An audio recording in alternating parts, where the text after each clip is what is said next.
Welcome to the Science for the Public lecture series. Science for the Public is an organization committed to bringing science information and issues to the general public. Visit our website for our program listings and blog.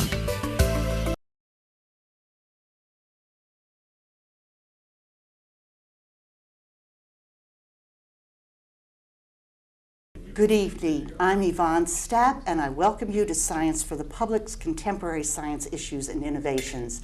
Tonight, our topic is autism. The alarming global increase of autism has provoked all sorts of conjecture and some very harmful misinformation. There are countless studies of varying credibility on the subject, and people have every reason to be confused.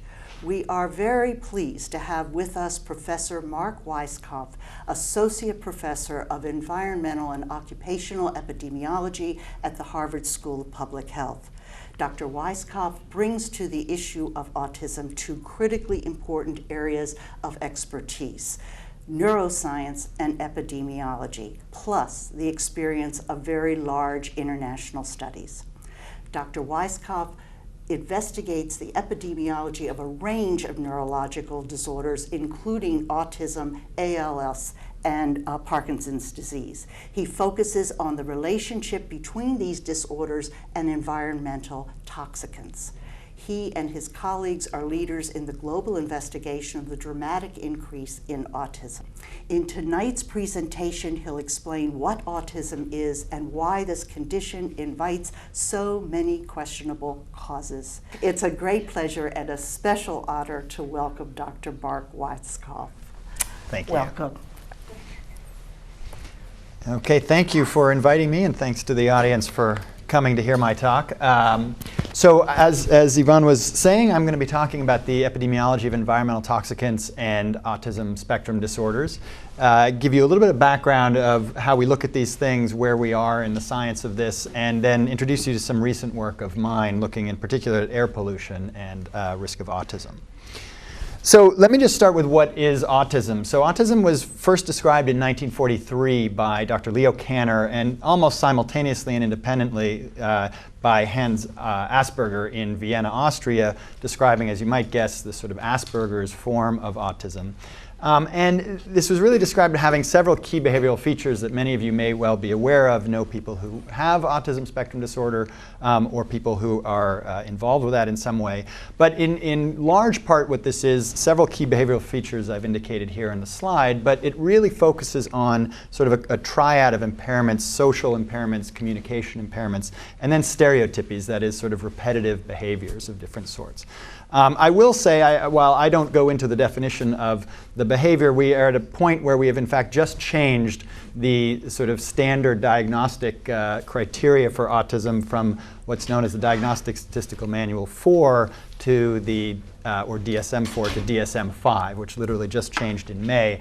And I won't go into, we don't need to go into the details of exactly what that means, but what they have done is sort of split out, or no longer split out different aspects of autism as Asperger, autistic disorder, or pervasive developmental disorder, or others, and instead just created one rubric for all of this. And there are many issues that come around that. For our purposes in research, we don't always split those out, and we often will test cases using sort of gold standard behavioral indices like the ADIR, Autism Diagnosis Interview Revised, or others like that to define our cases.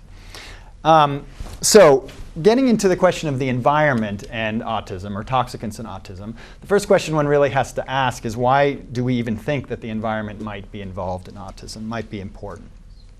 So it's a good question, and what I'm putting up here is a graph from a recent paper a little while ago from data in California that looks at the rate of autism over the past several years, or really the prevalence rate, how many people are showing up in this particular registry in California with autism. And this is something that you're probably well aware of, that there has been this sort of dramatic increase in the number of cases of autism over the years. Now, I will say that one has to take this as a little bit of a caveat with this, which is that there's a lot of debate about whether there is a true increase in the biological thing we call autism, or whether there is some aspect of this that is accounted for by simply better awareness of autism, more diagnosis, better diagnosing and more early diagnosing. And the fact of the matter is it's a very difficult question to get at. There may be a contribution for a real rise. There is probably also a contribution for better diagnosis, better awareness. It's a little hard to tease that out. What I will say is that to the extent that any of this rise you're seeing here is real, that argues to some extent for environmental contribution to autism because we just don't get genetic changes that fast. But this isn't the only reason to think that the environment might be important. This is a recent publication looking at twins. And this is a mechanism we use in epidemiology a lot to try and dissect out genetic contributions and environmental contributions to whatever the disorder may be. This is a study recently that came out also of data from a registry in California. There are issues with it, and people will argue in either way. But the basic principle is one looks at twins and one compares monozygotic twins, who share 100% of their genes, or dizygotic twins that share on average 50% of their genes. And the idea is if something is very, very strongly genetically driven, then monozygotic twins will have a very high rate of concordance. That is, if one of the twins has a disorder, the other twin will as well. Whereas if that's not 100% and it's lower, that's room for some environmental contribution. This particular study, you can look at statistics and do it different ways, and they came up with a rather high contribution for the environment. Other studies have seen not quite as high a contribution. But if you look at sort of all of these studies, they certainly seem to point to some contribution from the environment. At this point, I should say that there's no question that there's a very strong genetic contribution to autism. What we're trying to see now is what is the role of the environment as well, and these data go a little bit of the ways towards saying that the environment is playing some role. The other thing that I should say is one other aspect when you look at twins that we can consider is dizygotic twins versus regular siblings. So dizygotic twins share about 50% of the genes, but so do regular siblings. And while this is also can be difficult depending on exactly how the study is done, if you look at all of the data, it sort of suggests to some eyes, although you'll get arguments, that dizygotic twins seem to have a slightly higher rate than siblings, than your regular brothers and sisters. And what that means is, I mean, if it's just genetic, they of course each of them share 50% of their genes, so it should be the same. If dizygotic twins are higher than just general siblings, that sort of suggests that there's something going on, perhaps in the in utero environment or in early childhood, where they share much more environment than some other sibling that was born 3 years earlier or something like that. So that data also somewhat suggests that the environment may be involved, and in fact, further may suggest that the in utero period is particularly important. But there are also there are reports of teratogens, or things that a mother is exposed to during pregnancy that cause birth complications. And several have been shown, or in many different settings, shown to result in outcomes in the children that look a lot like autism. So one is rubella infection to the mother. Another is alcohol use. Valproic acid is an anti-seizure medication. Thalidomide was used to try and get around problems with pregnancy. In the old days, it was soon discovered that that was pretty bad and had a lot of side effects, but one of them seems to be to increase the risk of that pregnancy resulting in a child who's diagnosed with autism spectrum disorder. There's another agent, misoprostol, which was sort of a black market agent in Brazil used as an abortifactant, that it was sort of black market abortion procedures. Turned out it didn't work all that well for that, and there was a much higher risk of a child whose mother had taken that going on to be diagnosed with autism. There's some more recent work also with SSRIs, the serotonin reuptake inhibitors, that are antidepressants that also may suggest an increased risk of autism from others who take those. And the point of these things, the reason I raise them, is that they sort of show a kind of proof of principle, which is that something external to the mother, external to the body, can be introduced and produce something that looks a lot like autism. So as a sort of proof of concept, it suggests that something in the environment can affect the likelihood of developing autism. So where are we, and what's been done with autism and toxicants specifically? As I said, there's a lot of focus on genetics, rightly so. There's clearly a very strong component that is genetic in autism. But I would say that, in fact, over the last several decades, the work has really been dominated by the genetics research. And it's only more recently that the sort of research focus has shifted a little bit more towards the environment. And some of the early studies I'm showing here, what people have basically done was to sort of collect a series of cases of children with autism, collect samples from them in some way or other, and measured, in this case, metals in these samples from the child with autism, and gotten several children who do not have autism, gotten the same samples and measured the metals in those. And you can pick other contaminants, but I'm focusing on the metals here, and ask the very simple question of, do the children with autism show something different in their metal content than the children without autism? This has been done using urine from these children, measuring metal content in that, hair samples. Some studies, as shown here, took first baby haircut, others took baby teeth. And what's shown in the third column is just the numbers of people. So as I said, you get cases of children with autism and controls who do not have autism. These studies in general, from an epidemiological perspective, would be considered somewhat small. And sometimes the sort of balance of cases and controls is very skewed, which raises some questions. But the issue with this is they all sort of suggest differences in metal concentrations in different media in the child. They're somewhat conflicting results, and it gets a little difficult to interpret them all. But before I sort of give my take on that, I want to take a slight digression here for a moment into epidemiology methods and how we actually go about doing our studies. So unlike the laboratory, epidemiology is a study of people out there in populations, and it is not controllable the way a laboratory experiment is, where essentially everything is the same except for one element that the researcher changes, and you can then compare what's different between those two. In epidemiology, we can look at people with the disease and without the disease, but we are not effectively randomizing them, right, to some exposure. So there are many things that might account for differences between cases and controls of, in this case, autism, that are not related to the biology of why we get autism. So one of the principal ways we study this in epidemiology is something called the case control study.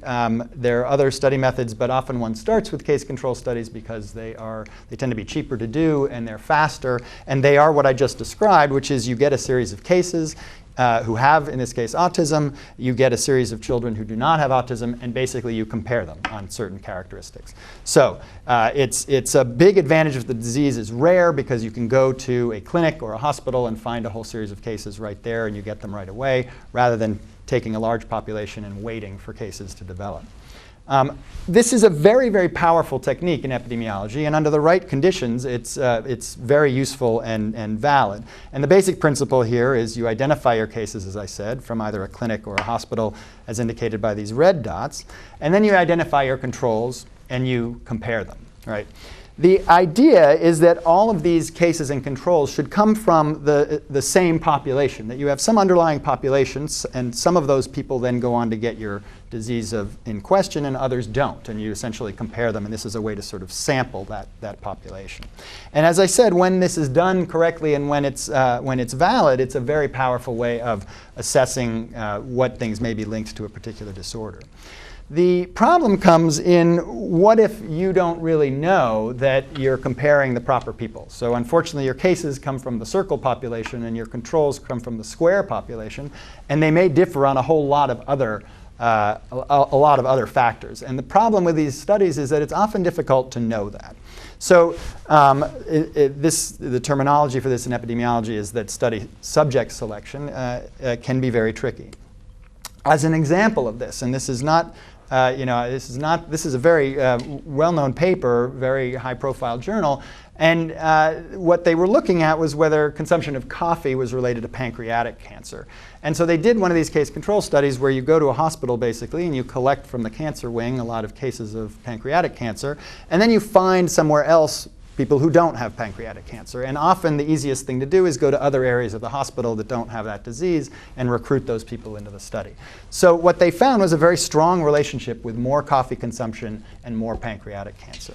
So it looks very good. The problem is these cases were recruited from Boston area hospitals, and for essentially practical reasons, the controls were recruited from other wings of the hospital. But whether they understood this or not, and probably they may not have even been aware that this was happening, it turned out, once this was looked into later, that the controls were oversampled from wards of the hospital that dealt with disorders that had GI conditions or gastrointestinal conditions. And of course, people who have gastrointestinal conditions have a very different pattern of coffee consumption than the rest of the population. And in fact, they often will drink less because it exacerbates their condition. And so, of course, that's going to make these controls look like they have less exposure than the cases. And the basic problem here is that you were comparing two groups that weren't really comparable in other ways. Another way this can sort of raise its head and create problems in epidemiology is shown here. This is a study of energy intake and the risk of Parkinson's disease. So the basic process here is that again, this is a retrospective case control study. They got cases of Parkinson's disease. They got a series of controls. And they essentially asked each set, what's your regular diet and how much do you eat? And they would ask, what was it 10 or 15 years ago before you developed Parkinson's disease? And what they basically saw was a very, very strong relationship between energy intake, overall energy intake, and the risk of developing Parkinson's disease. Very dramatic, very striking, so clearly worthy of publication. The only issue is that a study came along later where the design was different, and this was a prospective cohort study where they had a whole collection of people that did not have Parkinson's disease, and they followed them over time to see who does develop Parkinson's. But before they develop it, they're questioning them regularly on their diet. And when they do it this way, there was no association between the energy intake of the person and subsequent development of Parkinson's disease. And what we think is probably going on is shown by some additional data that was found later, where one looked at energy intake or total dietary consumption and therefore total energy intake of Parkinson's disease patients prior to and after getting diagnosed with Parkinson's disease. And what this graph shows is that Parkinson's disease patients tend to have a higher energy intake that goes up around the time they're diagnosed with Parkinson's disease. And the problem with this is that in the prospective study, here before in the negative numbers of years from diagnosis, that is before diagnosis, that is when diet is being assessed. Whereas in the case control study, you by definition have someone who already has the disease in front of you, and you're questioning them on their diet. Now you're asking about their diet prior to Parkinson's. The problem is it's also reasonably well known that one's reporting of diet, even if asked about 10, 15 years later, is heavily influenced by current diet.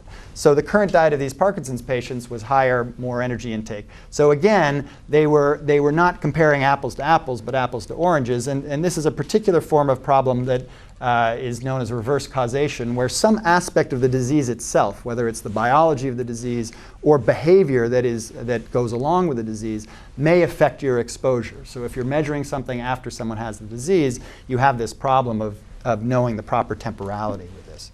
So that's an issue that can always crop up in case control studies. And as I described, the study selection problems, you got to make sure you're comparing apples to apples. The issue of measuring and asking about things after the disease raises the problem of potentially enhanced recall or different recall among people who have the disease because they've been racking their brains about what it was. Or just measurement error that the recall or the measurement of something is affected by the disease in some way, and you get this reverse causation. So for these reasons, while if you can avoid them, you have a very valid study design that can get you information quickly, we still like to see studies done in another form, which is called a cohort study, where you start, as I said, with a very large population of some sort. And it has to be large because after some period of time, you need to have enough cases developed so you can do your statistics on them. But the basic idea is you start with that population, you collect the data prospectively, that is before anything develops, and you basically follow them forward for the disorder or the disease. And this reduces bias in collecting your information because it's not going to be related to whether or not you have the disease because it's all collected before. So again, in this scenario, once again, we get our cases, but they've developed out of this population, and you can then just compare them to the rest of the population and get a much more, avoid a lot of the biases I mentioned in case control studies. Or you can do something we call a nested case control study, where maybe you can't measure everything or everybody else in your population, but you can truly randomly select controls from the defined population base that is giving rise to all your cases. And this allows you really to avoid a lot of those biases that can creep into case control studies. So if we go back to the studies of autism, some of the earlier ones that were done, the issue here is that it's hard to tell to what degree these things may have been affected by some of these problems in case control control studies, they also tended to be somewhat small. So there's a higher likelihood of sort of chance findings of different sorts. And in fact, with that in mind, one of the papers starred here, Adams et al., they in fact even noted that in their study, children with autism tended to have or had significantly higher use of oral antibiotics during their first 2 or 3 years of life. And it's known that antibiotic use affects excretion of mercury due to alteration of gut flora. So already, while they did find in this study that the cases had higher mercury than the controls, they found even within their study evidence that some aspect of the disease, which was this aspect that drove oral antibiotic use to be much higher in the cases of autism, affected the mercury concentration. And so we've got there a scenario where we probably have some reverse causation going on. And in fact, so this is sort of a summary of all the issues, right? When we look at these studies of cases of autism and controls and looking at metal content in different media from the people, right? There are issues about controls in these studies are probably not randomly selected from some underlying population. If we have parents who are very interested in, they think, oh, I've had a high exposure to mercury and I have a child with autism, I better go and get tested, then you are sort of self-selecting people who have high exposure and have a child with autism. That can be problematic. On the other hand, you might get people who are very aware of this and limit their child's exposure. But the point is you're not getting a sort of random sample of the population. You're getting a particular type of person. And if that's different among the parents of children with autism and the children without, you have a problem. The other issue is this reverse causation, that the disease itself, and we know there are many very strong behavioral aspects. It's a behavioral disorder, children with autism, that if that in some way affects their exposure to toxicants and you're measuring them when the child is in front of you, you can have this reverse causation issue. In fact, this is a much larger study that was definitely more methodologically rigorous from an epidemiological standpoint. It's known as the CHARGE study out of the Mind Institute at UC Davis. And they had many more cases and controls. So in the second panel here are children with autism.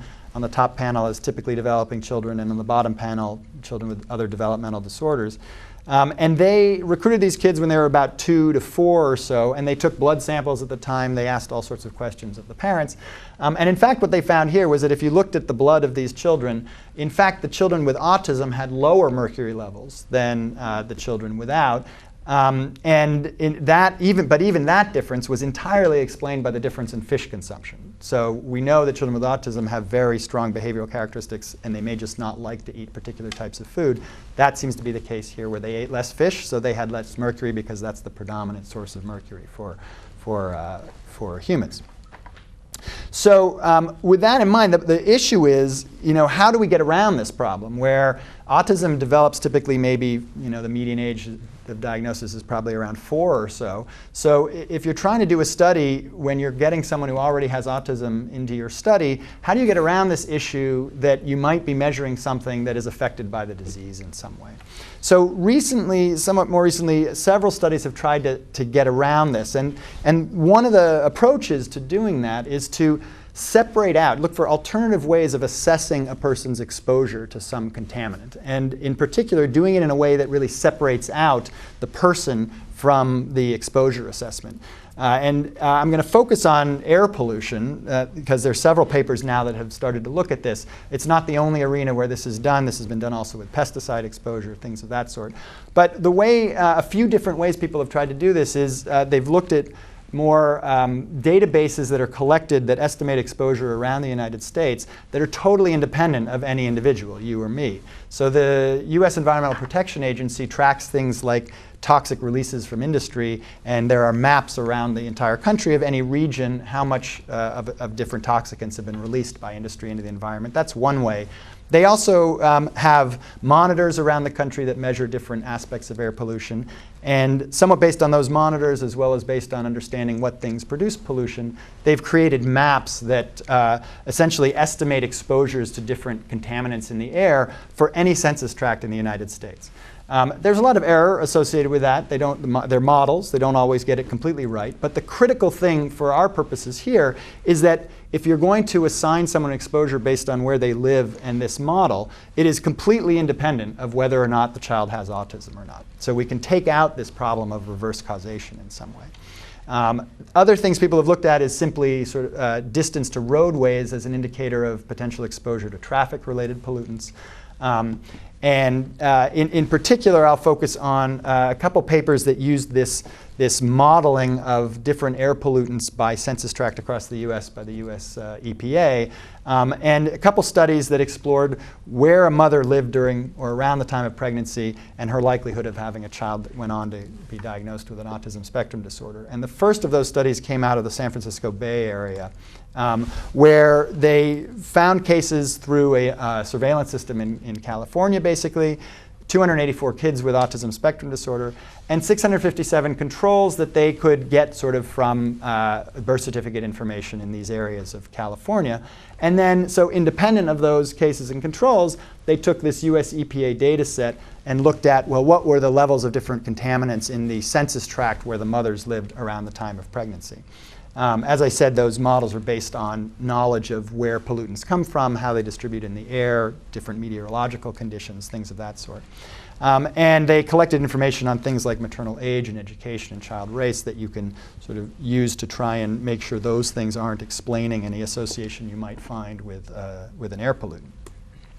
And sure enough, these folks did find some association. They tried to focus on some chemicals that had sort of an understanding already that there might be neurotoxic properties, or at least that they got into the fetus, could pass through the placenta, things of that sort. Now, there are many, many toxicants in these models, but here what they found in particular was a higher risk of a mother's child going on to develop autism if that mother was in a census tract at a higher level of exposure to metals. Or a series of chlorinated solvents. So this was a very interesting report, one of the first of this type to come out in 2006. And it was sort of there that sort of spurred my own work and the idea to try and do this in a much larger population, not just the San Francisco Bay Area. In between, also, Amy Kalkbrenner and colleagues at UNC in North Carolina also did a similar study using a population in North Carolina and West Virginia, and found not exactly the same thing, but also some signals of something going on with air pollutants. Now, that said, all of these studies, including the ones that looked at traffic-related pollutants and distance to roadways, there's still issues that one needs to consider with these. They were all sort of restricted geographic areas, maybe the San Francisco Bay Area. Another one looked at monitor data in the LA County area. There's the one in North Carolina and West Virginia. Some of these studies took case information from registries. That can be a bit of a problem because of who actually gets into the registry. Not necessarily a problem, but there can be issues there. Some are case control studies where we have to ask ourselves, could there be some of these biases I described getting into how one selects cases and controls? And then, of course, there's this strong issue of the fact that when you use particularly this US EPA model of these pollutants by census tract, there are almost 200 of these pollutants. So, one could just, by chance, some might look like they are associated with autism, but that's just chance. So what we wanted to set out to do, given this background, was to examine this association between air pollution and autism spectrum disorders across the entire US in a very large, well-defined cohort. And to avoid, to some degree, this problem of just focusing on, potentially picking a few ones that looked good out of a whole series of almost 200, we decided a priori to focus on 14 or so that had been suggested by these previous reports to have a higher association or to be associated with a higher risk of autism spectrum disorder. So we do this in the context of a very large study that we have at Harvard known as the Nurses' Health Study, and there are actually more than one. There's number 1 and 2. We used the Nurses' Health Study 2. So this is a study of over 100,000 female nurses. So they're all medically trained. They were enrolled in 1989. At the time, they were 25 to 42, and they were recruited initially from 14 states, but they've now dispersed to across the entire United States. They're followed every 2 years by questionnaire to get a whole series of different lifestyle data and all sorts of other information from them. And in 2005, we asked them on their regular questionnaire whether they had a child with autism spectrum disorders, and specifically autism, Asperger's syndrome, or other autism spectrum disorder. Of those people that were queried in 2005, 839 said they had a child with autism. So instead of just going on that maternal report, we followed up with these nurses in 2007, or just after 2007, with a follow-up questionnaire to get a few extra details on this.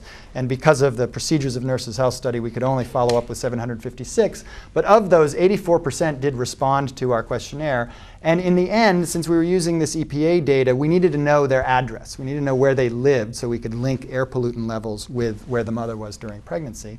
And there were 329 mothers or children with autism born between 1987 and 2002 that we had sufficient data. And we made some exclusions of genetic syndromes that also produce something that looks like autism. And then we had to exclude a few people who we couldn't know exactly where their address was, and it's called the process of geocoding that we couldn't do. But beyond that, as part of this, to further validate this maternal report of whether the child had autism or not, we randomly selected a set of 50 nurses to do a much more detailed assessment of the behavior of the child with one of these gold standards, in this case, the Autism Diagnostic Interview Revised. And in fact, as we suspected, particularly given that these are all medically trained women, that their report would be pretty good. And in fact, that's basically what we saw. So about 86% or 86% of these 50 moms met full criteria for autism. Another 10% missed by 1 point, which is basically considered a clinically significant autism. And then another 2 didn't quite meet those cutoffs, but they were clearly much higher on these scales than a typically developing child. So our validation of this was very, very good. So who are we comparing now? So we're in a scenario where we have a defined population, this Nurses' Health Study 2 and the women who responded to that questionnaire. So as controls, the comparison that we're making between the children with autism are children of mothers who said they had no children with autism spectrum disorder. And we randomly just took 1 kid per mother so that we didn't run into correlation problems. But in this massive population, what that left us with was almost 22,000 controls to compare. So as I said, we used this EPA hazardous air pollutant data that has modeled these pollutants for every census tract in the US. And that process is actually done not every year. And at the moment, I think there are 4. There may be a newer one more recently. They've been done for 1990, 96, 1999, and 2002. So clearly, they don't reflect every single year. So we had to assign any child's birth, or to any child, the pollutant levels based on the mother's address and the EPA data that was closest in time to that birth. I will say that for most air pollutants, there's a very strong correlation from year to year. So while this introduces some error, it's certainly very highly correlated. So the blue bars here indicate the span of births that would be assigned, for example, the 1990 air pollutant data, or 96, or 99, or 2002. So as I said, we focused on these 14 hazardous air pollutants, or HAPs, that had previously been reported to be associated with autism. We used a technique known as logistic regression, but we basically broke the exposure levels into 5 quintiles from lowest to highest. Also looked at a pooled metals. Since many of those 14 were metals, we just sort of pooled them all. And very importantly, as I said, in the Nurses' Health Study, we have a lot of data on these women. So we're able to control for a lot of other factors that could potentially spuriously create an association with air pollutants. Not only individual level ones, but we can take census tract level data to look at median income, % of people with a college education. And a lot of that is designed to try and get around this issue of ascertainment bias, that some people may just be more likely to get an autism diagnosis because of awareness or means or things of that sort. We were able to control for a lot of these things, but it's also important to keep in mind that as a population of nurses, we sort of expected that more so than probably a general population sample, these women would sort of know how to access the medical system, understand what's going on, and be less likely probably to suffer from these issues of ascertainment bias, with some women more or less likely to have their child diagnosed with autism. So just to sort of cut to the chase, what we found is shown here. So in the first column, on the first column here is the particular pollutant in the air, and I'm going to show you 2 slides of this. This first one focuses on the metals. In the second column is the results we got out of the Nurses' Health Study 2, and it's comparing women who are in the top quintile or top 20% of exposure to this any given pollutant to those in the bottom quintile, the bottom 20%. And for comparison, I'm showing you in the third column the results from that early San Francisco Bay Area study, where they did very similar things, although they were comparing the top 25% to the bottom 50. And then in the last column, the results of the study from North Carolina and West Virginia, where they actually took a different approach. They were comparing it, looking just as a linear thing. They also had subtle differences in their study design that may account for some differences in finding here. But what was most striking is actually just how similar our results across the entire United States were to those in that first paper out of the San Francisco Bay Area. And in particular, this sort of summing of the metals, or a pooled metals category, was very highly associated with having a higher risk of autism spectrum disorder. A few that pop up here are lead and mercury in the air. This second slide shows the other set. These are non-metals, but diesel particulate matter, PM is for particulate matter, was another very strong signal. And as I said, several studies have looked at traffic-related pollutants. This would certainly be one of them.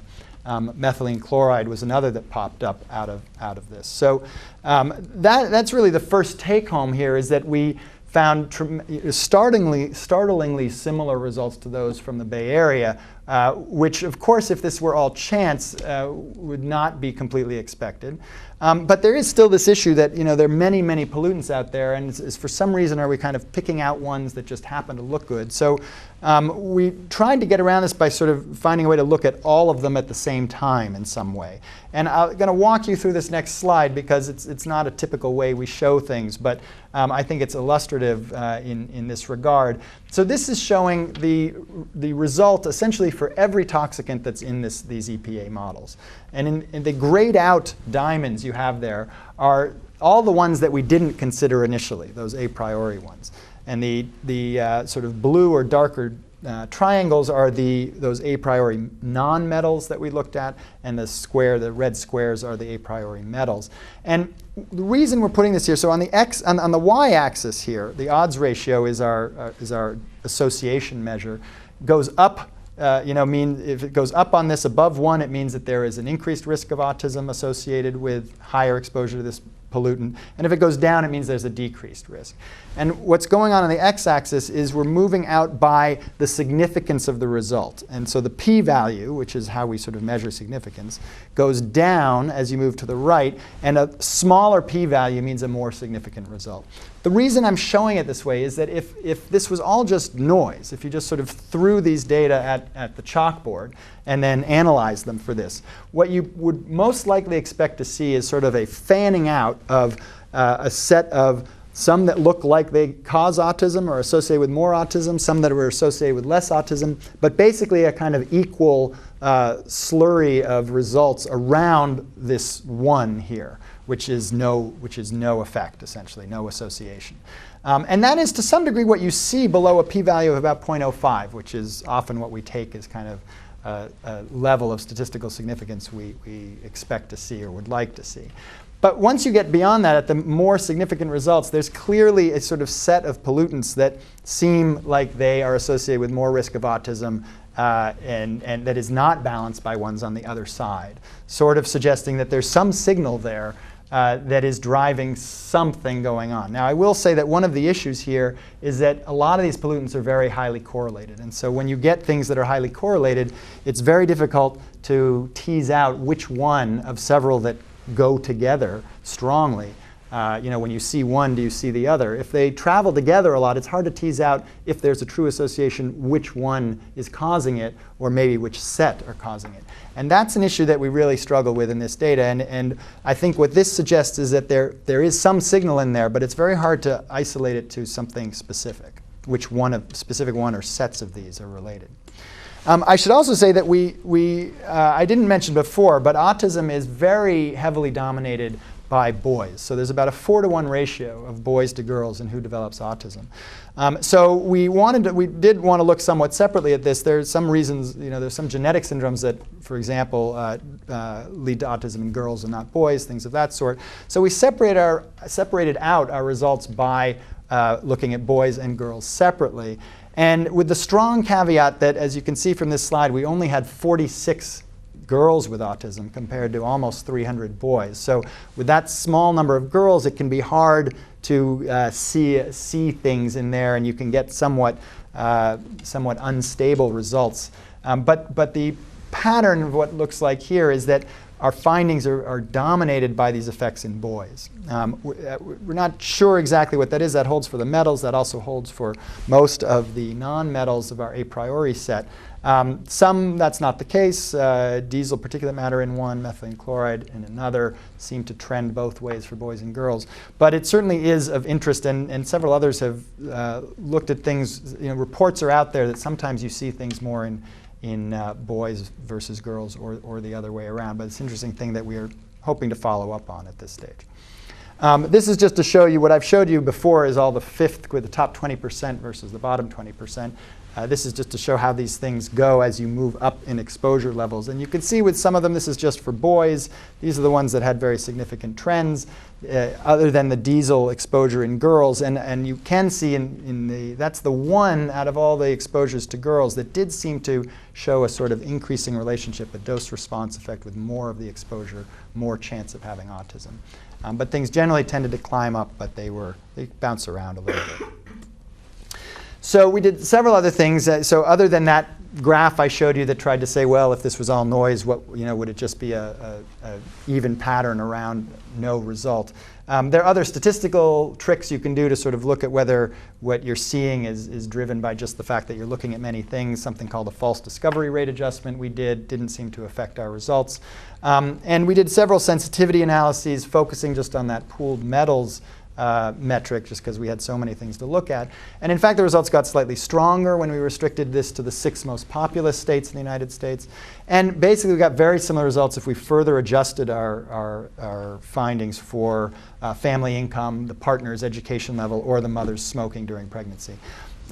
There's also some question about combining these EPA models from different years. So when we restricted to just 1 year, we again saw very similar results. There was some attenuation when we tried to adjust for population density, but that's a very important predictor of exposure levels, usually air pollution levels, and so it can get tricky to try and adjust for that separately. As I said, we'd like to know, is there something in there in particular that is driving this? Is there one of these exposures or some set of these exposures that are more important, and the others are sort of just along for the ride because they happen to go along with another exposure? And as I said, frankly, that's a little hard to do. Our exploration for that tried to look at some of the sort of top hits here. There was maybe some suggestion that this solvent methylene chloride might be a strong signal. Another one that diesel particulate matter might be the one driving this. But the upshot from that is that with this data as we have it, it's very hard to dissect that out. So obviously, even sort of prospective cohort studies or any study design in epidemiology, not being a very, very controlled environment like the lab, has limitations. Everyone has limitations. It's one of the reasons we need to sort of see results in many different settings and see those be relatively consistent to have more confidence in what we're seeing. And our study has limitations as well. The major one of these is the issue of exposure misclassification, right? These are modeled levels of air pollutants by census tract. The models, have their quirks about them and may not be modeling it exactly right. They're outdoor pollutants. We spend a lot of time indoors. There are different sets there that can differ. It's not at the nurse's specific address. It's the entire census tract she's in, so it's not specific that way. And there's the issue of nurses move around, right? They may change addresses, but even if they don't spend all their time at their front doorstep or even just in their census tract.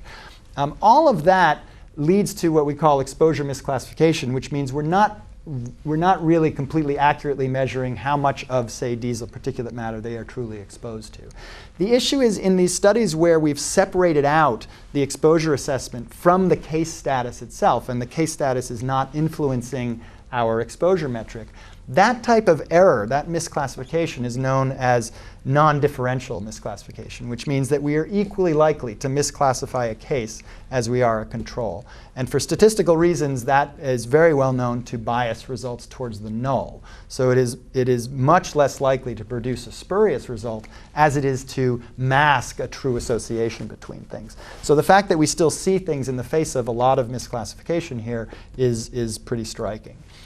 We, of course, in any epidemiology study have issues of confounding, and that's an epidemiological term, but basically what it means is that something else that you haven't measured actually goes along with the pollutant you're looking at, and is the thing truly leading to autism, and you just think it's the pollutant because those things go together. We tried, as I said, to adjust for a lot of other factors that might be doing that, but one can always never be completely sure about that. So in summary for this study, it really strengthens the evidence for an association with air pollution. We've gone on to a national scale now as opposed to smaller areas within particular states. And partly because it is national scale, we had, overall, we had much higher pollutant exposure levels and a much wider range of pollutant exposure levels, which, in general, a much wider range, which really facilitates, because of statistical reasons, one's ability to look at associations. And very importantly, we were doing this within a very well-defined cohort, the Nurses' Health Study 2. And that I keep coming back to as a very important aspect of this that helps avoid a lot of biases that can creep into other types of studies. And we did see, though, that the a priori pollutants, the ones that other studies had seemed to suggest were related, we did in fact see the strongest signals with those, or those were certainly the ones that preferentially sort of dominated the associations we were looking at. But identifying which particular one is, at this stage, still quite tricky. And as I said, we had some evidence for something that might be sex-specific that we want to explore more. But so now to kind of summarize overall where we are, right? So these initial studies into toxicants and autism were certainly suggestive. They were small, but they all had a lot of issues that make one wonder. They certainly drive further research, but they had methodological issues that certainly raised questions about them. So they were small, questionable recruitment practices. Some reverse causality issues are obviously probably playing a role, and also were they really looking at the proper exposure point? If as the CHARGE study of mercury in blood showed, children already have autism, you didn't see much difference in mercury level. Now that certainly says that once you have autism, it doesn't seem like mercury differs in blood between kids with autism and kids without, but it doesn't say that the mercury level in the mother circulating when she was pregnant is not related. And that's simply because that's not what you're measuring when you're taking a blood sample of someone who already has autism. So these subsequent studies definitely tried to improve on this, first getting much better on sort of methodological rigor from an epidemiological standpoint, but also in trying to address this issue of exposure timing or reverse causality by separating out the exposure assessment from the case status. But as case control studies, fundamentally, they still have this problem of if you're actually trying to measure things from the children themselves, you can have this problem with reverse causation or also the issue of simply not measuring a toxicant at the time point we think it might be having an effect. So at the moment, what's sort of exciting in this field is that I think these studies are getting much stronger from a methodological standpoint. They're advancing in epi-methodological rigor, and they're also getting better at assessing exposure at the right times, and I'll get into that more. The reason this is particularly exciting is that, of course, these types of toxic exposures, certainly air pollutants, are highly modifiable exposures. So we regulate levels of air pollutants in the air, and if it turns out that these are also, in fact, truly leading to more cases of autism, we can do something about that, either on a public policy level or even a private behavior level.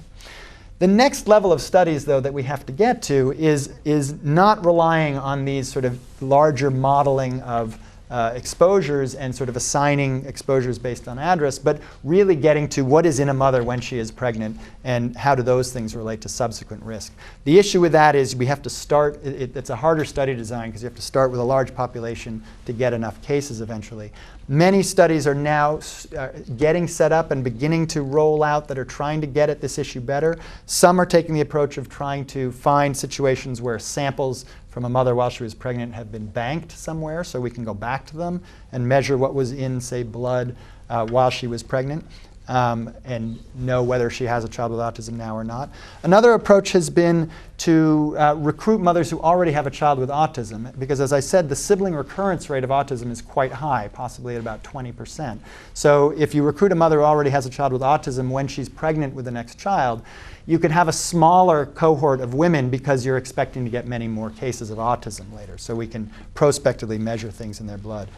We are also starting now at Harvard the Nurses' Health Study 3, in fact, which is going to focus on reproductive issues with the women. And so as part of that, we are collecting samples, or trying to collect samples while they're pregnant, and we will be following them forward to see who develops autism. Other things about, there's a case of autism versus not. We can also consider behaviors, and for statistical reasons, that really helps us deal with smaller cohorts and go to places where exposures to particular toxicants may be quite high and work with a smaller population.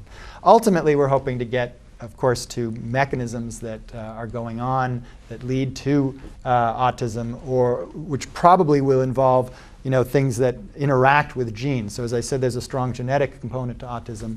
But most likely, I think a lot of people believe that there's going to be this interaction between certain genetic profile and particular environmental exposures leading to the increased risk of autism. So with that, I'd just like to acknowledge the people who have done this with me and have done the brunt of the work in some cases, Andrea Roberts and Ronan Raz in particular, and Kristen Lyle, as well as my other co-workers shown on this slide here. And of course, I have to thank my funding, which actually came from the Department of Defense to look at autism factors. Thank you very much. Yes, sorry. If you're dealing with air pollution, I guess I have two parts of my question. Sure. Then it seems like the siblings would be much higher chance of autism, whether or not they're twins or not. And that you mentioned something about siblings and twins before, but it seems like by just taking one child, you're looking at just a different piece.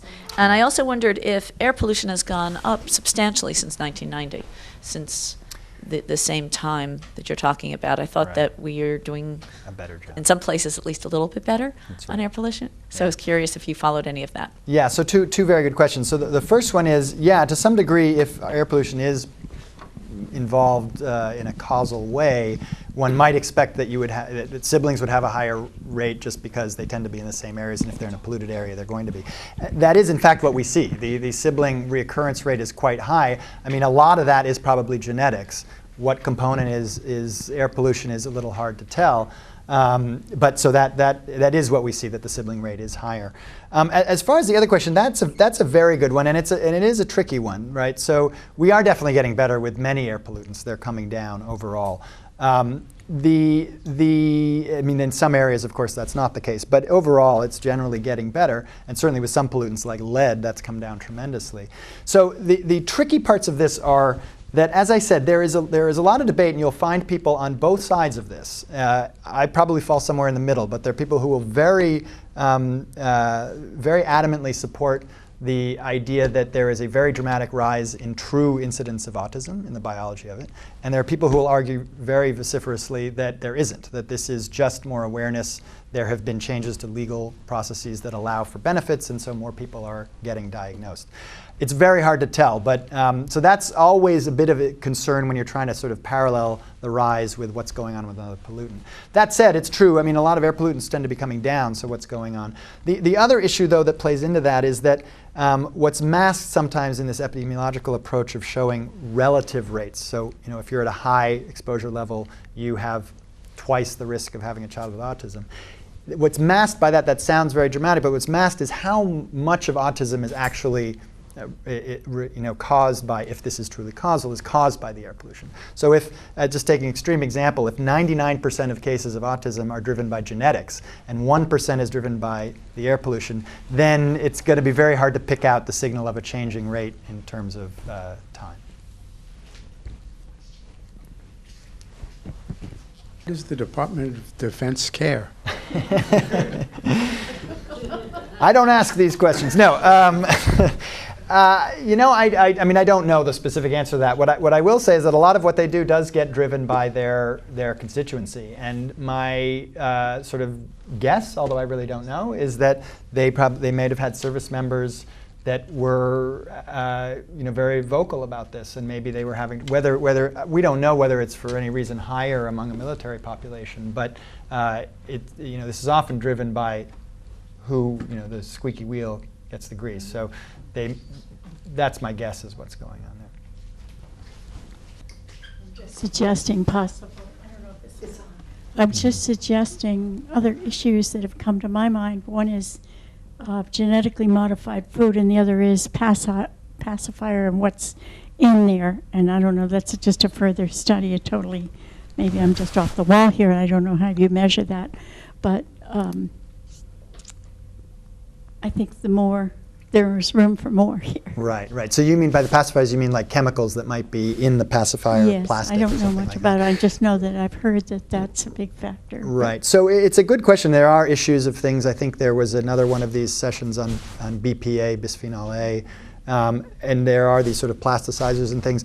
They're overall a large concern that we're looking into more.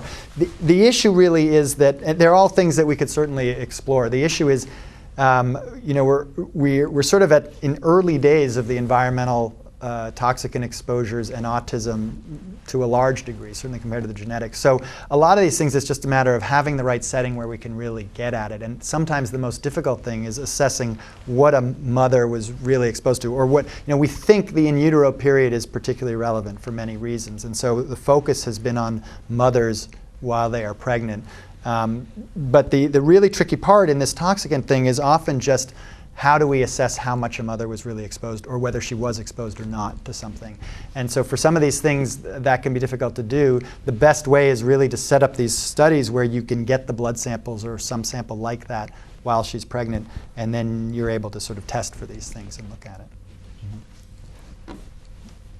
I was wondering if it's been proven that genes cause it, or do genes cause a vulnerability to it, and it needs a trigger, and maybe the pollution is the trigger to genetic vulnerability. Right. So Excellent question. Yeah. So I will say, as I said, that there's been a lot of genetics work in autism, and probably 10, 20 years ago, maybe 20, a little more, there was the idea that we were going to find the autism gene that explains this all. That clearly hasn't happened. There is a syndrome, Rett syndrome, that has a very known genetic driver to that. But in general, for autism, we haven't found the autism gene. Now, there are many reasons why that might be the case. It might be that there are actually many genes that kind of go wrong, or you have to have a different profile that drives it. And so as we look at one at a time, we don't see it unless we're looking at all the genes. But the other one is exactly what you said, is that it may well be that your genetic profile kind of sets the vulnerability, and then you need something else to come in to actually cause the final step that leads to the disorder.